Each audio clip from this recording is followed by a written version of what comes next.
Welcome back, everyone, dito sa latest episode ng Deep Dive. We're joined by, of course, a very good friend of ours on different platforms. We had him earlier dun sa TV show natin, The View from Manila. Thank you so much, Senator Win Gatchalian, for joining us again. Ang dami natin pag-usapan, including, of course, you're really the top education guy sa Senado. So gusto kitang balikan dito sa issue ng education crisis, yung mga recent reports, interagency reports natin ukol sa lalim ng problema natin sa larangan ng edukasyon. Pero bago tayo pumunta dyan, Senator, kasi of course, mahaba-habang usapan yan. Kamusta ang Senado? I mean, what's the drama in the Senate? Can you tell us a little bit about the lay of the land? Kasi kami ni Ronald Llamas, we're always having shows here saying things. Last time I checked, kakakasuhan ng isang senador, yung isa pang senador. I mean, what's Oo going on nga, there? yeah. I think leadership-wise, I can confidently say that SP Soto is on solid ground. At kailangan natin ng steady hand and experience right now because of what's happening.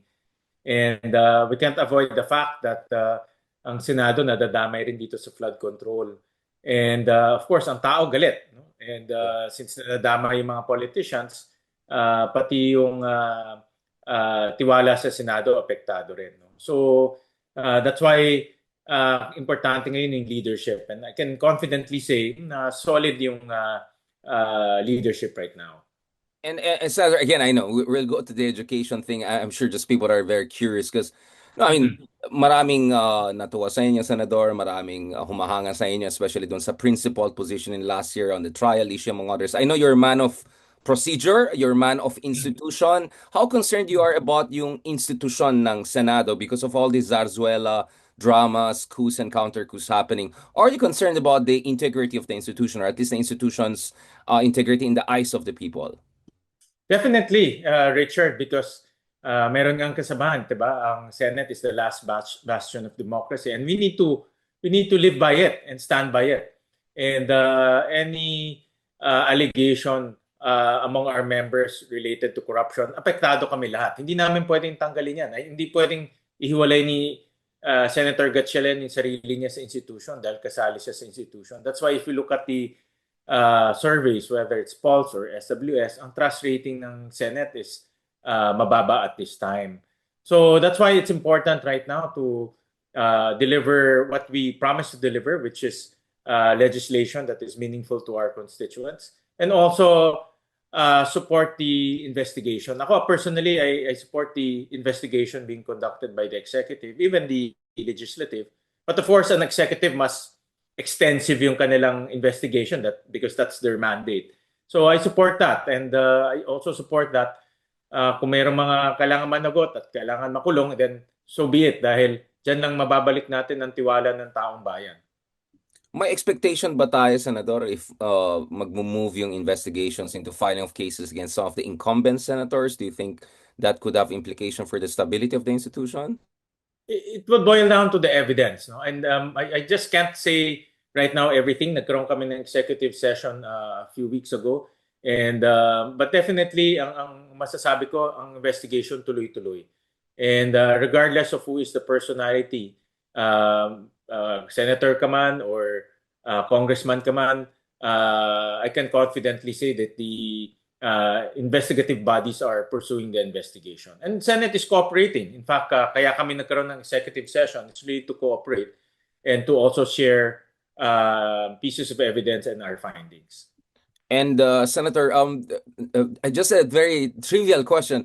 Do you have any idea na saan si Senator Bato? Because I'm heading to the ICC Wala. now and people Wala are eh. asking saan si Senator Actually, vice Bato. chair ko siya sa finance committee. In fact, he was going to defend two very important departments, yung Department of National Defense and all the intelligence apparatus. But hindi siya nagpakita, so I had to take over. But hopefully in the next few weeks, Magpakita siya. magpakita na siya, no? Dahil all hands on deck right now. Eh.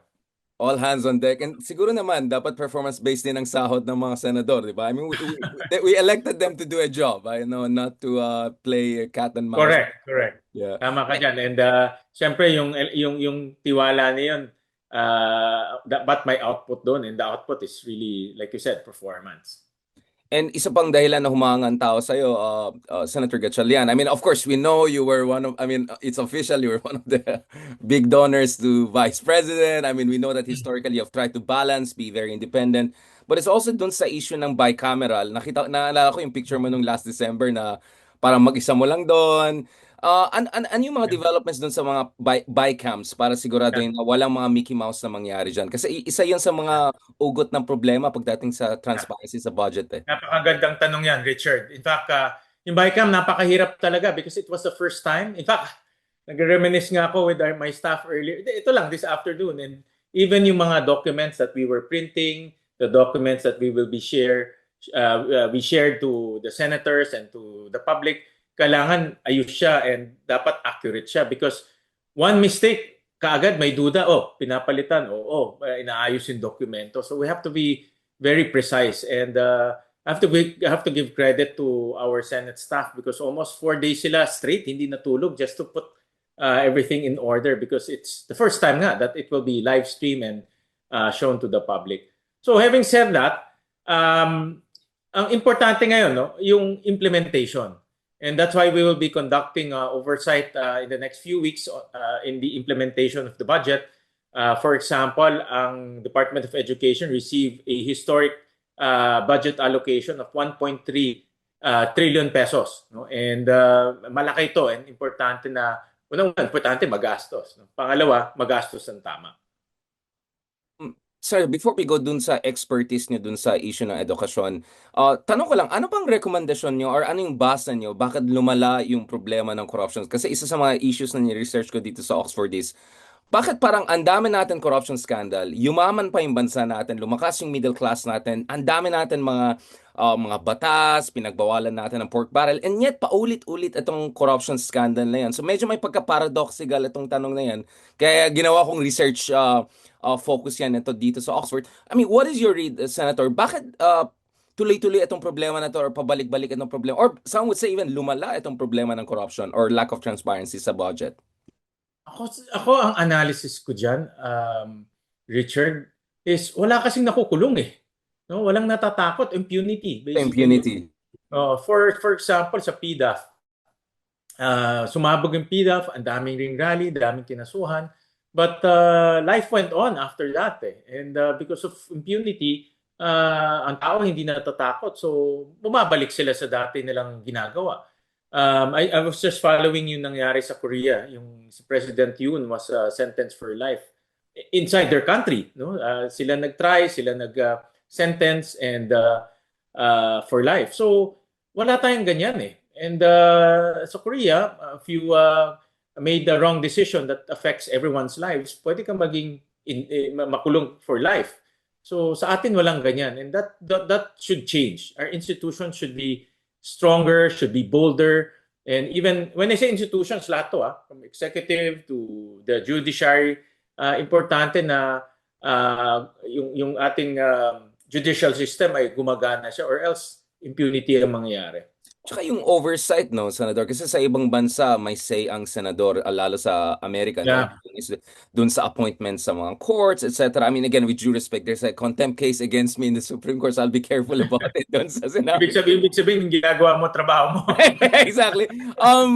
But I mean, putting that aside, si Justice Carpy kunyari dito sa show na yan, pinag-usapan namin yung mga mekanismo kung saan pwede siguro magkaroon ng more oversight. For instance, sa Sandigan Bayan, last year was a winning streak doon sa lahat ng mga kinasuhan, doon sa mga pork barrel scandals back in the day. So some people are wondering, even when the ombudsman gumagalaw yung baso sa ombudsman, especially now that we have a very proactive ombudsman, at the end of the day, yung ombudsman, prosecutor lang yan papunta sa Sandigan Bayan. So baka naman yung Sandigan Bayan, dapat tignan natin.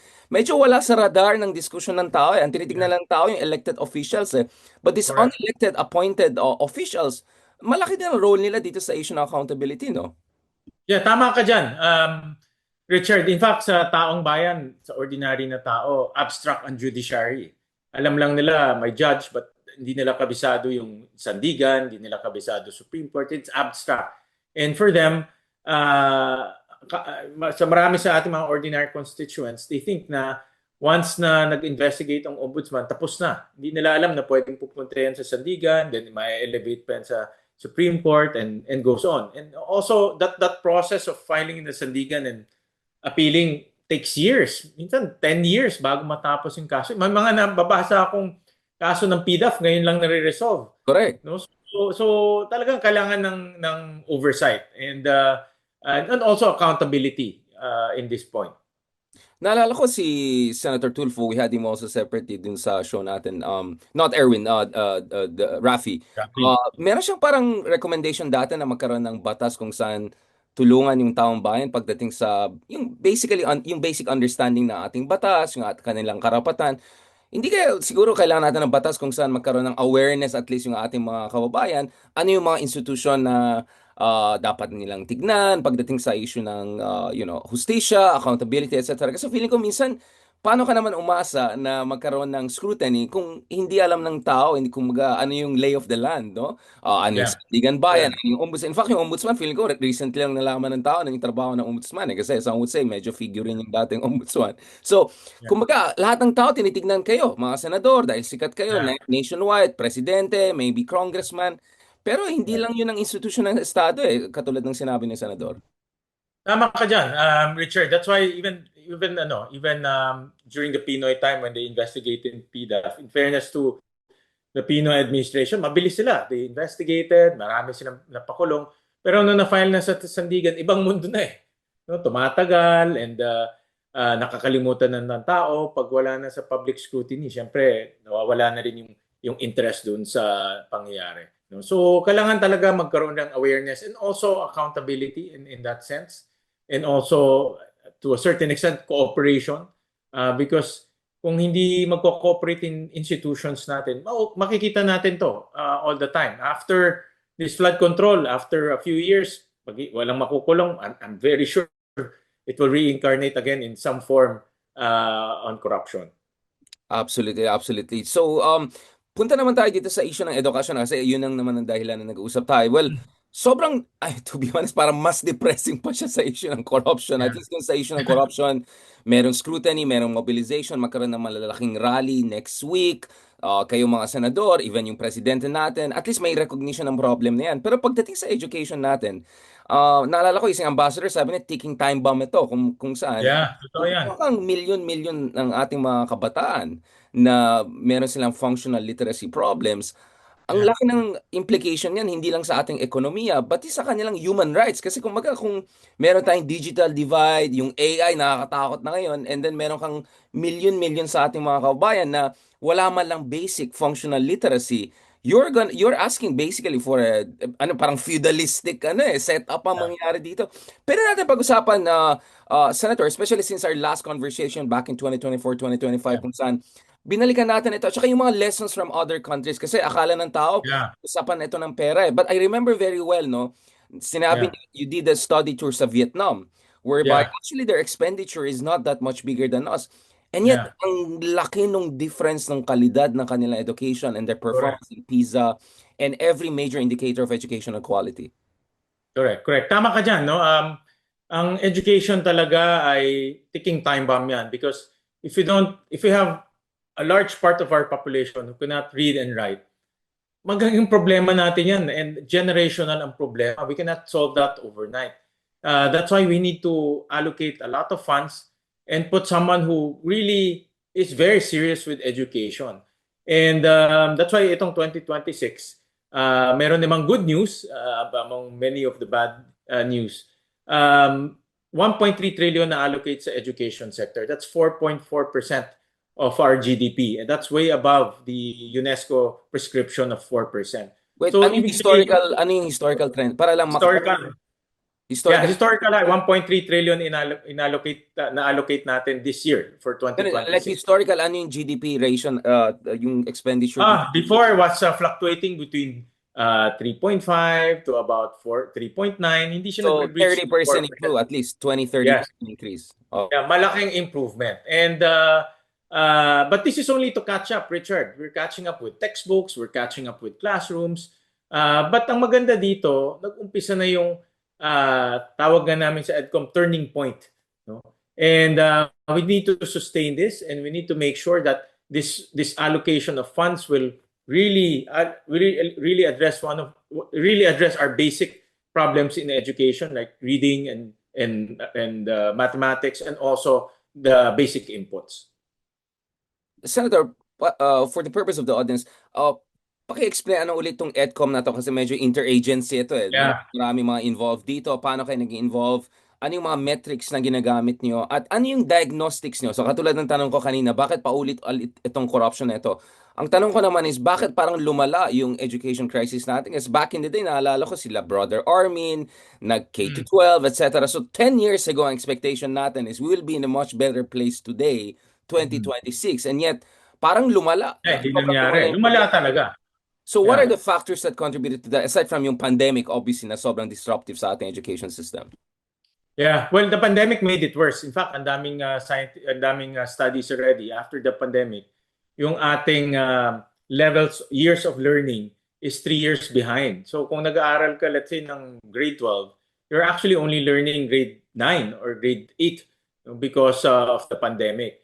And ang fundamental problem natin is really lack of attention to basic literacy and basic numeracy.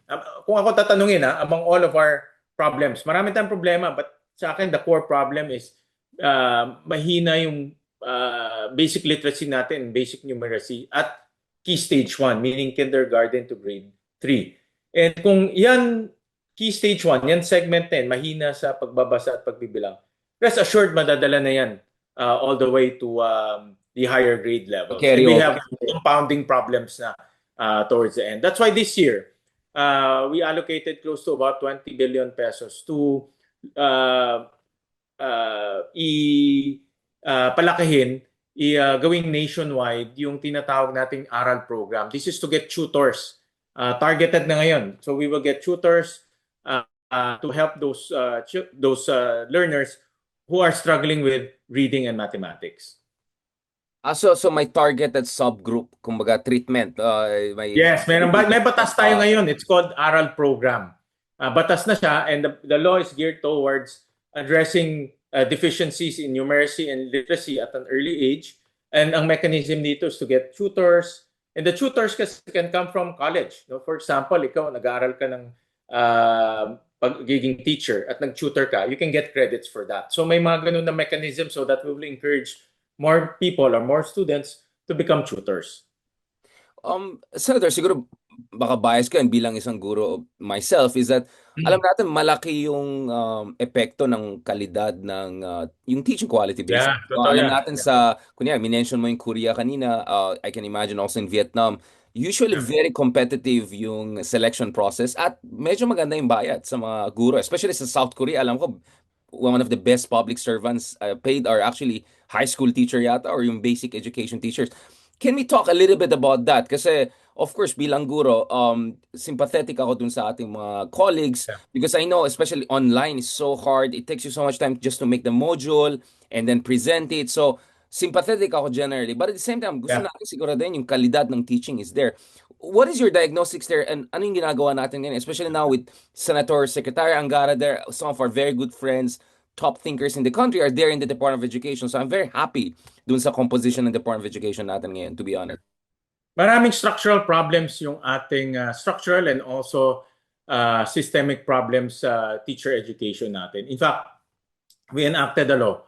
It's called the Excellence in Teacher Education Act, where we strengthened yung Teacher Education Council. Ang nangyari kasi in the past, this is the structural portion, yung pre-service, yung mga nag-train ng teachers, and yung end users, which is DepEd, hindi nag-uusap sila.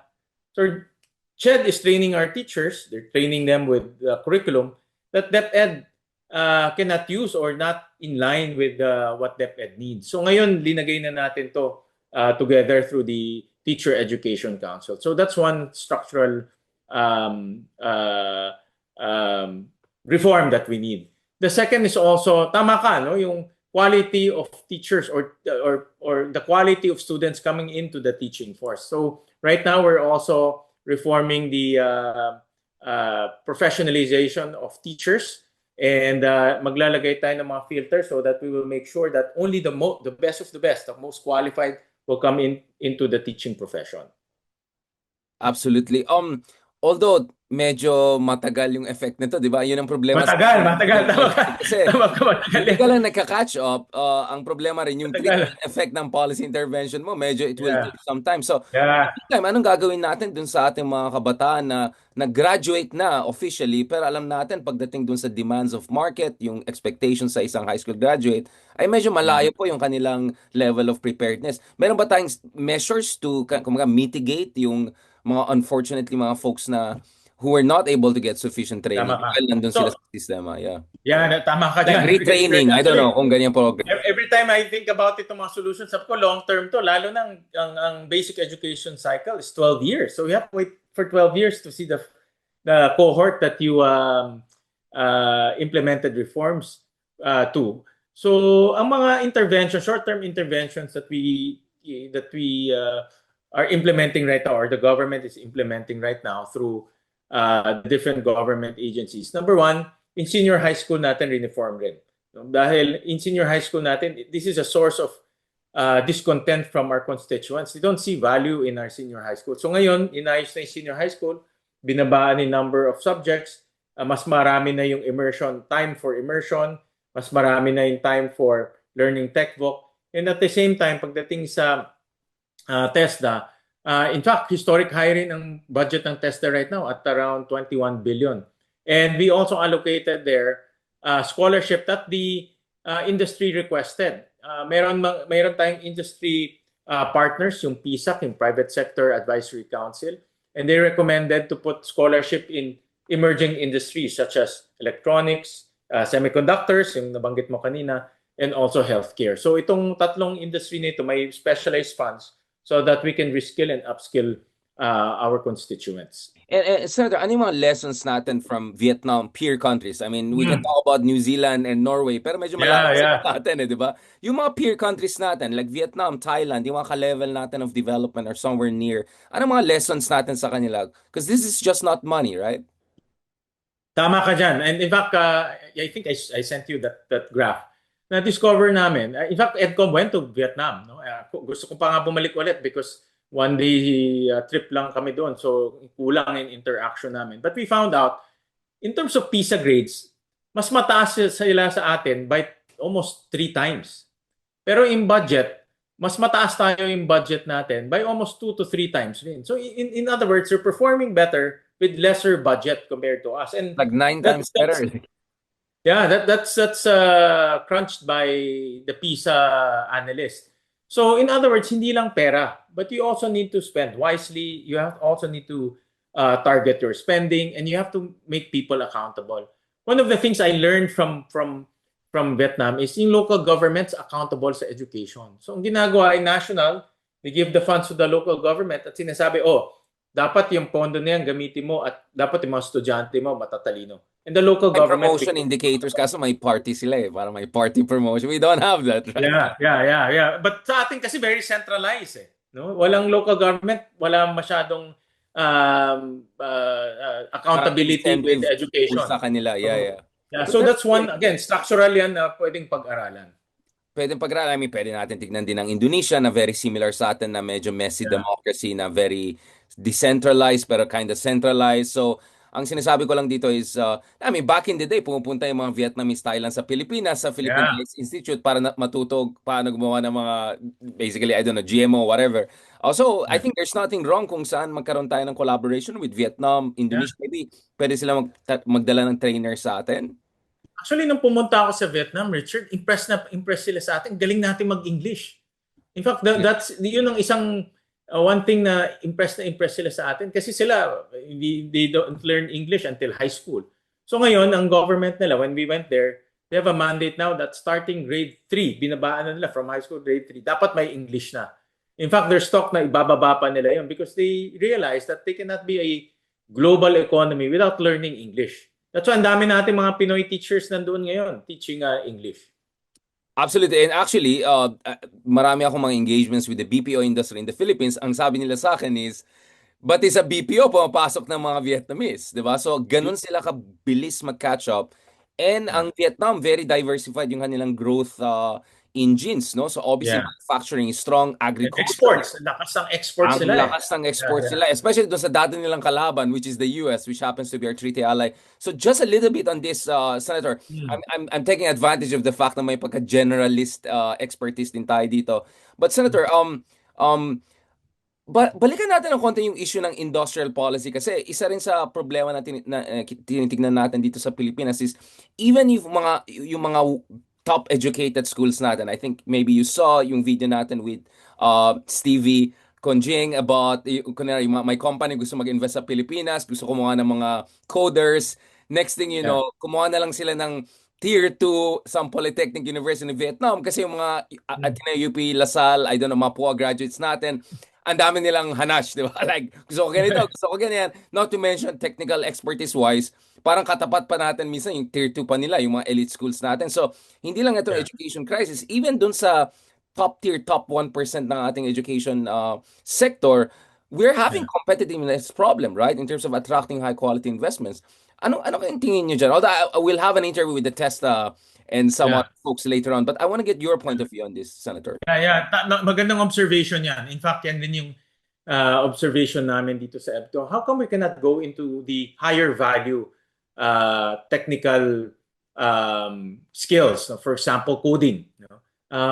If you notice, walang kilalang coding company or coding person here in the Philippines. Kung meron man, hindi siya yung high-end type of coder na kaya mag-AI or kaya mag... Back office lang. pang back office yun, walang problema tayo. And the reason for that is we will go back to the fundamental problems. Mahina tayo pagdating sa literacy, mahina tayo pagdating sa math, and nagkakascade yan. No? So, that's the sad part. That's why, in the meantime, while we're strengthening our basic education, sa TESTA, they're now also introducing scholarships and training to different industries or different sectors we can excel in. Na kaya, feasible tayo mag-excel. For example, semiconductors. Andyan na tayo eh. Andyan na tayo, exactly. Andyan na tayo, but we're not moving up the value chain. Parati lang tayo nasa assembly, but we're not doing fabrication, we're not doing all of those things.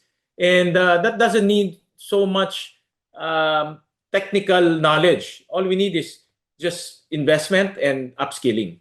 Pero yun nga like I was in Taipei the other month, no, bago ako bumalik dito sa over vacation. Magkausap natin yung mga kaibigan natin sa Taiwan. Parang sinasabi, well, malapit na tayo geopolitically. We can discuss that very shortly for purpose that people know.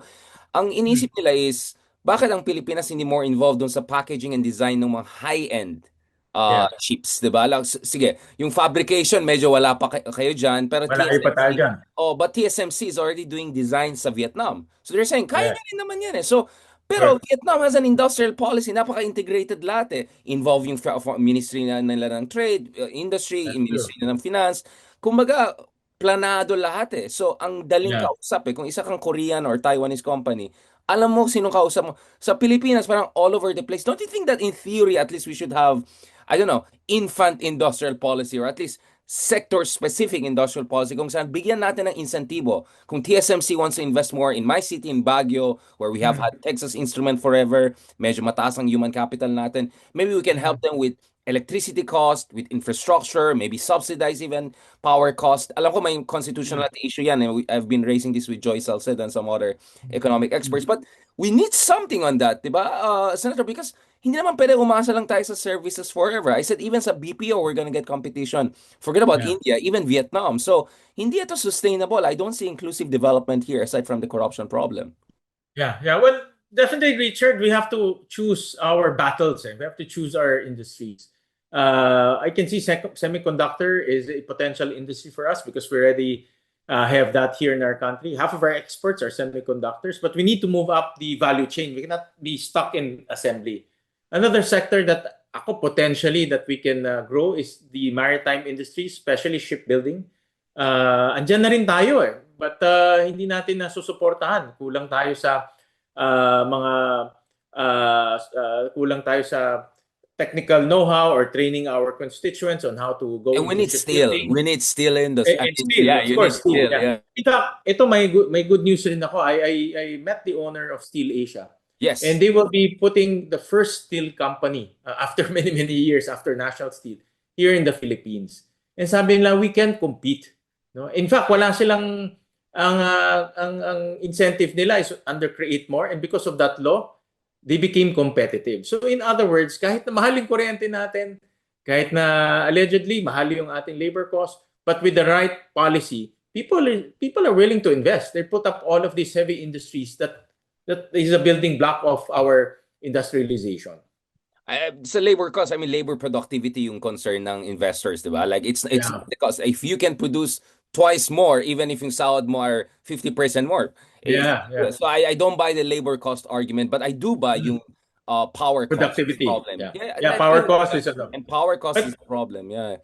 And then yeah. that's why you need some sort of an industrial policy. If we can work with some of the big companies, I don't know, the Aboitiz or whatever, who can help with the power cost. If some of these big conglomerates themselves could be involved in joint ventures with some of these companies. There's many ways to do industrial policy na hindi palpak, hindi corrupt, katulad ng nangyari, crony industrial policy na ginawa natin back in the day. I'm just trying to normalize this discussion, Senator, because, with the exception probably of Tories here, I just asked a Tory Prime Minister the other day here, and Philippines, practically everyone talks about industrial policy, even Germans, obviously Americans, the Japanese.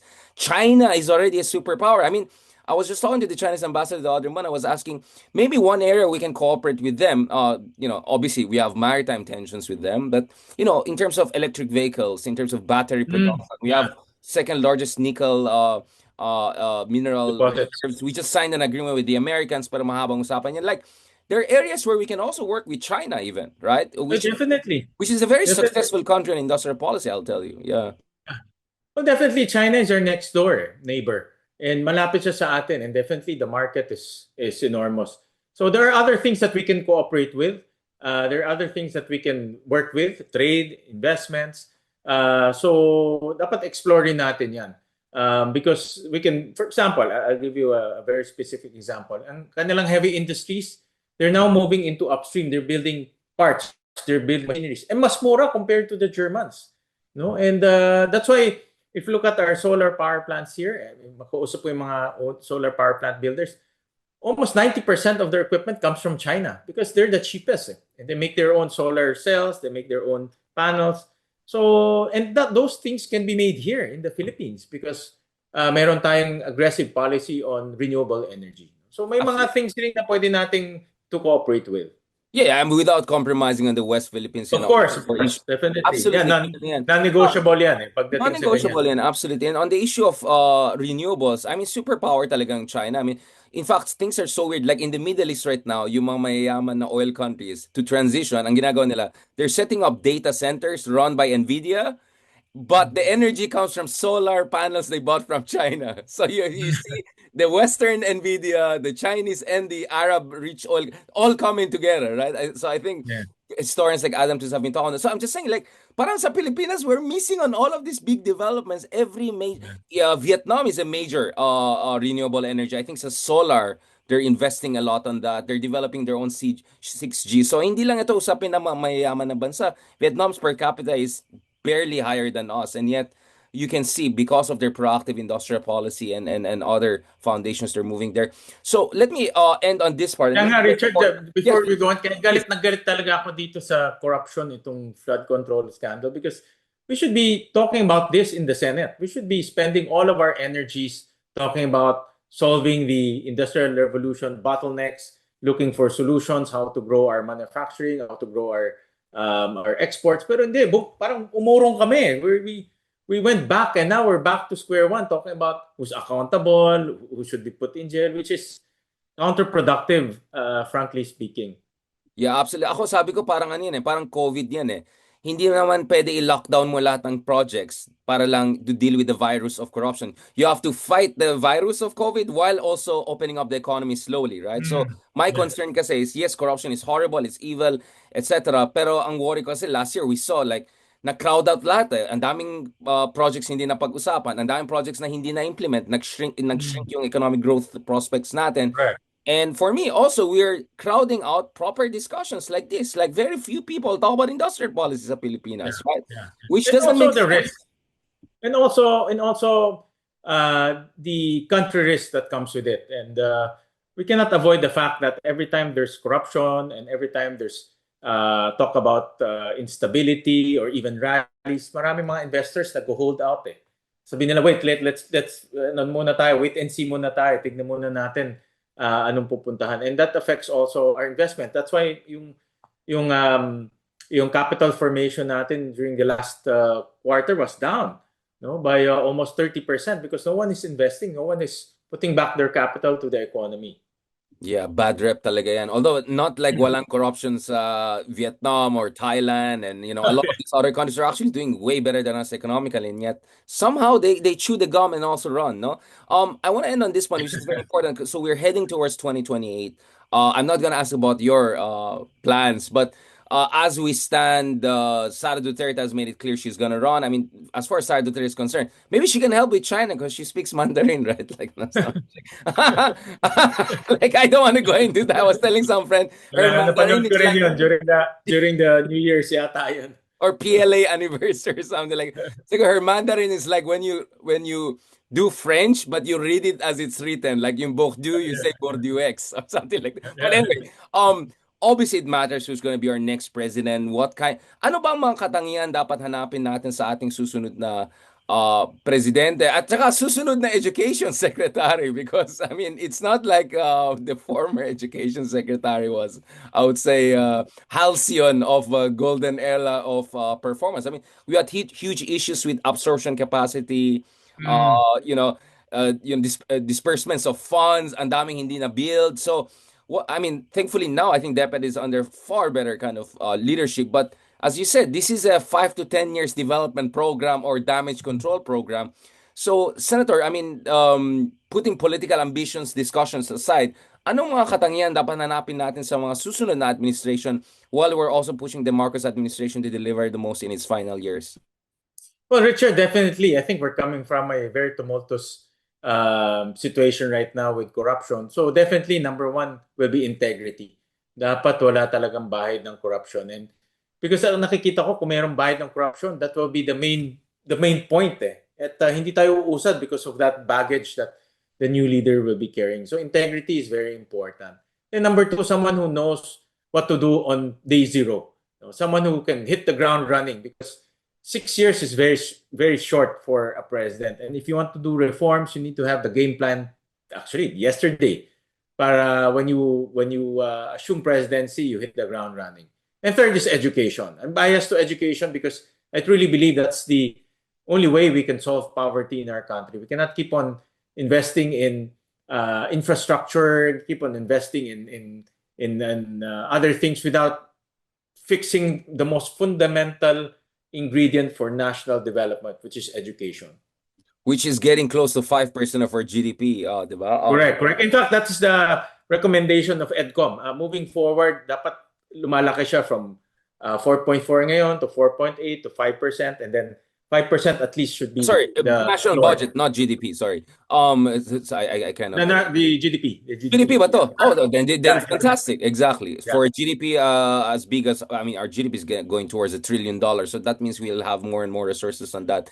Senator, that just means probably we have to do more of this in the future when you have time, kasi ang dami natin na discuss. But I wanted our audience, aside from our TV and other audience, to know we are lucky to have a senator like you. We may have had some differences of view on certain issues in the past. Ganyan talaga eh.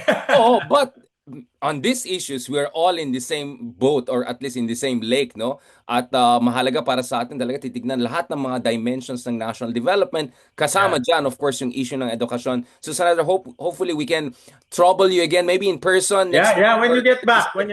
Yeah, next month. Mas masaya pag face to face eh.